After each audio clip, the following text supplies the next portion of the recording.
여러분 안녕하십니까? 한 주간 주요 소식을 전해드리는 헬로티비 뉴스 전북입니다. 새만금 방조제에 이어서 새만금 동서도로 관할권을 두고도 갈등을 빚고 있습니다. 김제시가 관할권을 달라고 요청하고 있는 가운데 군산시는 갈등을 일으키지 말라며 맞불을 놓는 모양새인데요.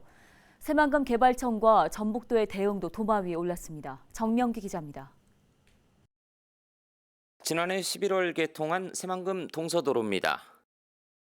서쪽 바다 위로 20.4km에 이르는 도로가 쭉 펼쳐집니다. 김제 진봉면에서 새만금 동서도로를 타고 방조제까지 도착했는데요. 지난해 대법원은 제가 서 있는 이 2호 방조제를 김제 관할로 결정했습니다. 김제시는 이런 근거로 도로 관할권을 주장하기 위한 절차를 밟고 있습니다. 전북도를 통해 행정안전부에 행정구역 결정을 신청했지만 아직 보완해야 할 서류가 남은 상태입니다. 김제시가 법과 절차에 따라 동서도로 관할 결정 신청을 위한 구비 서류인 지적 성과 측량도 공유를 새만금 개발청에 지속적으로 요청했음에도 불구하고 새만금 개발청은 이를 묵살하며 새만금 동서도로를 기준으로 오른편에 군산, 왼편에 부안이 위치해 있습니다. 군산시와 시의회는 김제시가 새만금 인접지자체 간 분쟁을 유발한다며 반발합니다. 새만금 동서도로는 지금까지 군산시가 관리해온 공유 수면 위에 개설된 도로라는 겁니다. 그러면서 김제시의 관할권 신청을 반려해달라는 의견도 전북도에 냈습니다. 신청하기에 필요한 서류인 그게 좀 보완이 되겠다라고 해서 저희가 김제시로 보완 요청을 한 상태입니다. 김제시는 군산과 부안도 새만금 산업단지에 대한 관할 결정을 신청했는데 왜 김제만 안 되냐고 따져 묻습니다. 군산시에서는 새만금 산업단지 1209 관할 결정 신청을 하여 결정되었고 부안군이 관광내조용지 초입지 관할 신청한 것을 보면 김제시가 새만금 사업에 철저히 소유되고 있으며 새만금 개발청과 전북도는 새만금 개발구역의 임시 행정체계 마련 등을 위해 법령 개정을 추진 중인 상황. 김제시는 이런 중차대한 사안은 시민 의견 수렴과 공론화 과정이 먼저라며 반대 입장도 밝혔습니다. 헬로티비 뉴스 정명기입니다. 4월 28일은 충무공 이순신 장군이 태어난 지 476주년이 되는 날입니다. 정읍에서도 이를 기념하기 위해 탄신제가 열렸는데요. 한편에선 정읍에서 현갑을 지낸 이순신 장군에 대한 재조명이 필요하다는 목소리가 나오고 있습니다. 이진철 기자입니다. 예복을 갖춘 사람들이 재래의식을 거행합니다. 1549년 임진왜란이 일어나기 3년 전 정읍 현감으로 부임했던 이순신 장군을 기리기 위해서입니다. 오늘날 시장 군수에 해당하는 현감으로 재직하며 백성들의 신망을 받았던 이순신 현감. 일찍이 정읍에선 그를 기리기 위한 움직임이 활발했습니다. 당시 이순신 현감이 전라 좌수사로 영전한 것을 기념해 충렬사를 지을 정도였습니다. 행정관리로서 정읍 현감으로 이제 부임을 하셔가지고 백성과 가까이 지내면서 그 백성의 어려운 실태도 알게 되고 그래서 백성 사랑할 마음을 정읍 현감 계실 적에 함양을 했다고 그래요. 처음 세워진 충렬사는 흥선대원군 때 서원 철폐령으로 철거됐지만 얼마 지나지 않아 이순신 위패를 모시는 유해사가 들어섰습니다. 현재의 충렬사는 1963년 일본 신사가 있던 자리에 세워졌습니다. 이순신 장군을 기리는 시설은 그 명맥을 유지해오고 있지만 정읍에서 활동했던 역사적 기록은 부족하기만 합니다. 과거 6.25 전쟁 당시 관공서가 불에 타면서 이순신 장군 관련 자료도 대부분 소실됐기 때문입니다. 관련 문화시설 보존과 재정비 요구도 꾸준히 제기되고 있습니다. 충렬사 앞에 놓인 이순신 장군 흉상은 주변 지역물로 가려져서 보기 어려울 지경이고 옛 정읍 관아터는 이를 안내하는 표지판으로만 짐작할 수 있습니다. 충렬사에 놓인 이순신 영정은 친일 작가 장우성이 그린 것으로 알려지면서 교체 요구도 계속해서 이어져 왔습니다. 이 영정은 친일 작가 장우성의 작품이기에 이순신 장군의 영정에 새로운 제작은 물론 유서 깊은 충무공원의 충원탑 등 현충 시설을 잘 관리하여 역사의 산 교육장으로 활용하면서 시민들이 편리하게 이용하도록 하였으면 합니다. 467년이 넘도록 우리에게 아직까지 백전불패의 영웅으로 남아있는 충무공 이순신. 정읍에서의 그의 업적과 발자취를 재조명해야 한다는 요구가 이어지고 있습니다. 헬로티비 뉴스 이진철입니다. 국내 최대 곡장지대인 김제에 꽤 큰 규모의 폐기물 처리장 조성이 추진되고 있습니다. 상황이 이렇다 보니 인근 주민과 농민들은 바쁜 일손을 놓고 저지에 나섰습니다. 범시민 반대 운동으로 번질 조짐도 보이고 있는데요. 정명기 기자가 소식 전해드립니다. 김제의 지평선 산업단지입니다. 이 일대 4만 9천여 제곱미터, 그러니까 축구장 7개에 달하는 부지에 폐기물 처리장이 들어설 예정입니다. 폐기물 처리 업체는 애초 지하 10m 깊이로 폐기물을 매립할 계획이었습니다. 그렇지만 해당 업체는 지하로 25m를 더 늘린 매립시설로 변경해서 신청했는데 당초 계획보다 5배 규모입니다. 폐기물 양도 112만여 세제곱미터로 100만 톤 이상으로 늘렸습니다. 그러자 인근 주민은 물론 지역 시민사회단체는 즉각 저지에 나섰습니다. 침출수 유출과 악취, 경관 훼손으로 생존권이 위협받을 거라고 주장합니다. 130만 톤이나 되는 어마어마한 양을 평야지대인 김제 땅에 묵히치게 될 처지에 놓였습니다. 이로 인해서 닥칠 피해와 공포는 상상할 수 없을 만큼 끔찍합니다. 우리나라 최대 곡창이다 보니 농민들의 토양오염 우려도 이만저만이 아닙니다. 35m 땅을 파는다는 얘기는 그 지하수층이 들어간다는 얘기인데 그럴 경우에 아무리 관리를 잘한다고 하더라도 침투수가 생길 수밖에 없고 수맥을 타고 움직이기 때문에 얼마만큼 멀리 갈 수가 알 수가 없는 부분입니다. 폐기물 처리장의 용량 변경을 신청했다가 거부당한 업체 측은 전북도와 김제시를 상대로 소송을 냈고 최근 법원이 업체 측의 손을 들어주자 김제시는 뒤늦게 대책 마련에 나선 상황.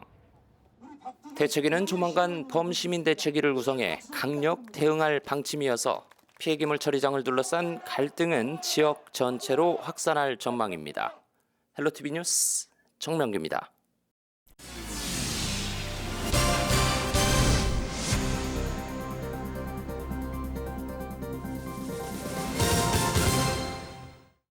최근 전북 지역에서 진행된 주민 제안 사업 가운데 부적절한 사례가 잇따르고 있습니다. 주민 참여 예산의 효율성을 높이기 위한 제도 개선이 필요하다는 지적입니다. 김남모 기자입니다. 전북 지역 한 경로당입니다. 이곳은 최근 지역 밀착형 주민 제안 사업으로 방진망 교체가 진행됐습니다.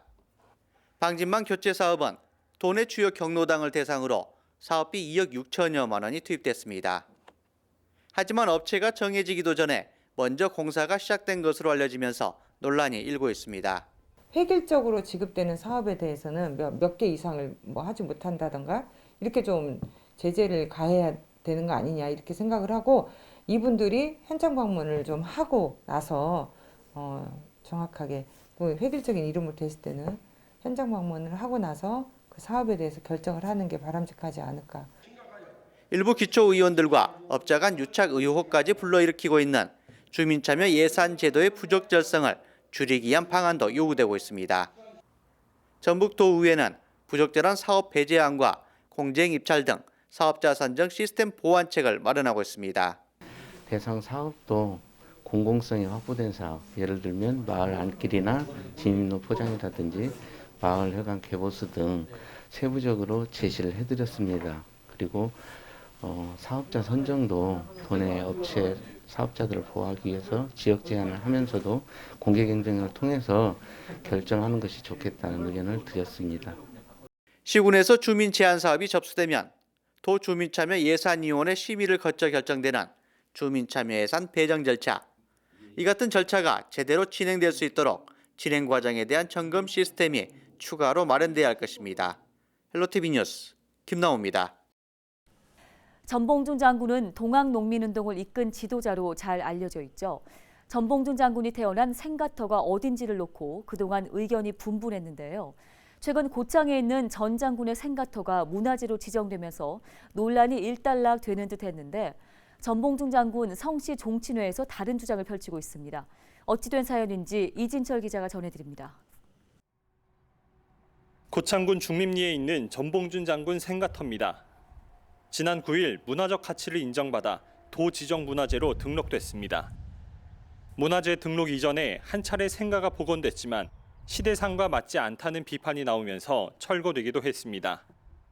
전 장군 생가터는 그동안 명확한 근거를 찾지 못해 의견이 분분했습니다.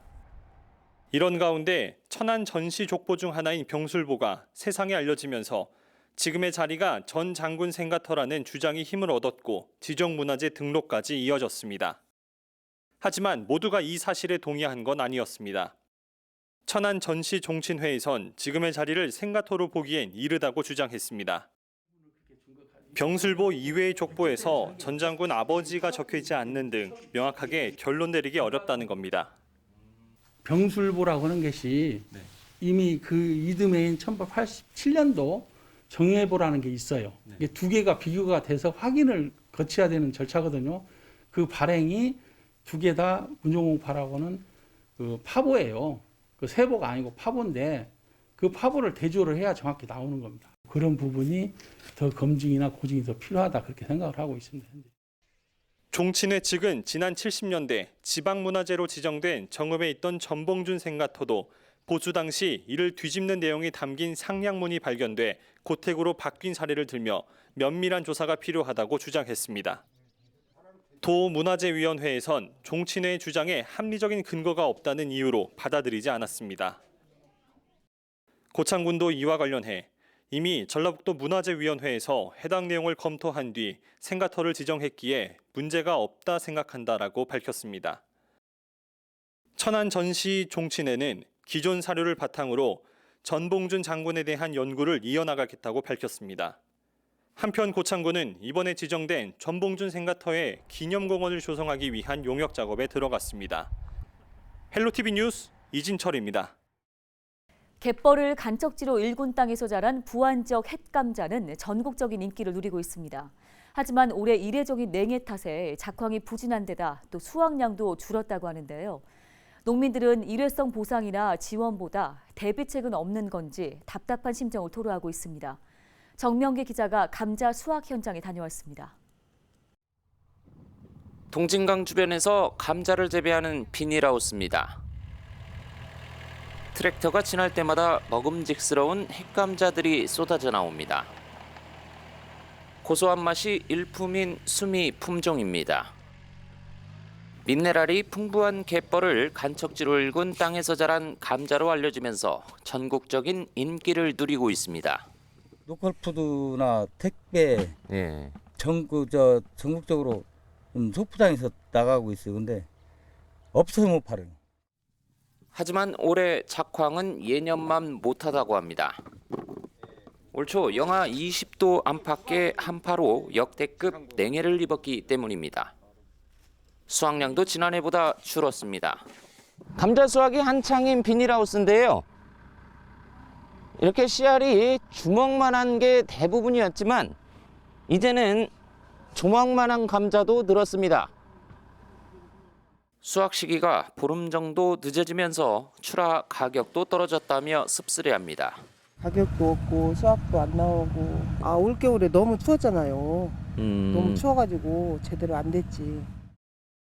게다가 새만금 방조제를 쌓아 바닷물을 막은 뒤로 기온 변화에 영향을 받았다는 게 농가들의 설명입니다. 새만금 막은다고 또 여기가 거의 지났다 나갔다 우리 지났다 나갔다 해야 하는데 우리 가두 주물이기 때문에 온도가 겨울에 한 2, 3도 돼요. 부안 지역 감자 시설하우스 2천여 동의 수확량은 전년 4,200톤 대비 10% 정도 감소할 것으로 전망되는 상황. 해당 지자체는 서울과 경기 등으로 직거래를 늘리고 판촉전에 나섰습니다. 우리 군에서도 지속적으로 판로 개척과 소비시장 확대 유도를 통해 부안 노을 감자가 많은 분들에게 사랑을 받을 수 있는 대표 작물이 될 수 있도록. 하지만 농민들은 일회성 보상이나 지원보다 기후 변화에 대한 대비책을 주문하고 있습니다. 헬로티비 뉴스 정명규입니다. 새만금 육상태양광 3구역 발전 사업이 내년 3월 운전을 목표로 본격적인 공사에 들어갔습니다. 새만금 개발공사는 군산 오식도동 공유수면 일대 3만 6천 가구가 1년 동안 사용할 수 있는 100메가와트 규모의 발전 시설을 설치하는데요. 총 사업비는 1,451억 원 규모로 시공의 40%는 도내 업체에 맡기고 공사용 기자재의 절반도 지역에서 조달하기로 했습니다. 노을대교 조기 착공을 바라는 고창 부안군민 3만 명의 서명이 국회에 전달됐습니다. 유기상 고창 군수는 진선미 국회 국토교통위원장을 만나 노을대교 건립의 당위성을 설명했습니다. 고창군과 부안군은 지난 3월 말부터 노을대교 조기 건립을 위한 범군민 서명운동을 진행했습니다. 전북도가 서남권 해상풍력 산업 추진을 위해 군산항에 중량물 부두 조성 사업을 진행합니다. 전북도는 올 상반기에 산업통상자원부로부터 군산항을 집적화 단지로 지정받는다는 계획입니다. 전북도의 해상풍력 발전단지 조성에는 52조 원 규모가 투입될 전망입니다. 제자 성추행 의혹을 받고 극단적인 선택을 한 송경진 교사의 유족이 전북도 교육감 등을 상대로 제기한 손해배상 소송에서 패소했습니다. 28일 전주지법 정읍지원은 교육당국의 인권 침해 조사와 재발 방지 후속 조치가 불필요하다고 단정할 수 없다며 원고 패소 판결을 내렸습니다. 유족은 수사기관의 내사가 혐의 없음으로 종결됐는데도 교육당국이 징계 절차에 들어가 고인을 죽음으로 내몰았다며 4억 4천여만 원의 배상을 요구했습니다. 한편 부안 모중학교에서 근무하던 송 교사는 지난 2017년 4월 제자 성추행 의혹을 받은 뒤에 전북교육청이 징계 절차에 들어가자 극단적인 선택을 한 바 있습니다. 전북도가 코로나19 방역 지침을 어긴 업소 16곳과 이용자 40명을 적발했습니다. 전북도는 지난 15일부터 25일까지 전주와 군산 등 코로나19 집단 발생 시군의 유흥주점과 음식점을 대상으로 합동 단속을 실시해 이들을 적발했습니다. 도는 적발업소에 과태료 150만 원을, 이용자에게는 과태료 10만 원을 부과합니다. 주요 위반 사례는 밤 10시 이후에 영업을 하거나 출입 명부를 작성하지 않은 곳이 있었고 5인 이상 사적 모임을 가진 경우도 발견됐습니다. 한국관광공사가 선정한 봄철 비대면 안심관광지로 고창 병바위와 두암초당이 선정됐습니다. 이번에 선정된 봄철 비대면 안심관광지는 공간 구조상 밀집도가 크지 않고 널리 알려지진 않았지만 대면이 적은 숨은 관광지 등을 대상으로 이뤄졌습니다. 지난해 10월 가을 비대면 관광지로는 고창 람사르 운곡 습지가 선정되기도 했습니다. 고창 고인돌 박물관 앞에 생태공원과 토종 종자 보관시설이 들어설 예정입니다. 이번에 들어서게 될 생물자원 보전시설은 고창군 토종종자를 체계적으로 보존 관리할 수 있는 곳인데요. 이와 함께 박물관 앞에는 거울, 연못 쉼터 등 휴식 공간을 갖춘 생태공원이 들어설 예정입니다. 고창군은 올 상반기까지 문화재 발굴 조사를 마무리한 뒤 본격적인 사업 착공에 나선다는 계획입니다. 군산 보호관찰소는 보호관찰 기간에 폭력 조직원 행사를 하며 후배들을 상습적으로 폭행한 18살 A군에 대해 법원이 집행유예를 취소했다고 밝혔습니다. A군은 2019년 차 넉 대를 훔쳐 무면허 운전을 한 혐의로 징역 2년에 보호관찰 3년을 선고받았습니다.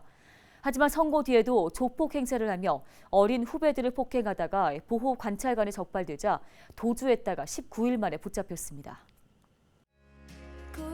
His eyes are like a jungle, he smiles, it's like the radio. He whispers songs into my window in words that nobody knows. There's pretty girls on every corner, they watch him as he's walking home, saying, does he know? Will you ever know? 이상으로 뉴스 마치겠습니다. 시청해주신 여러분 고맙습니다.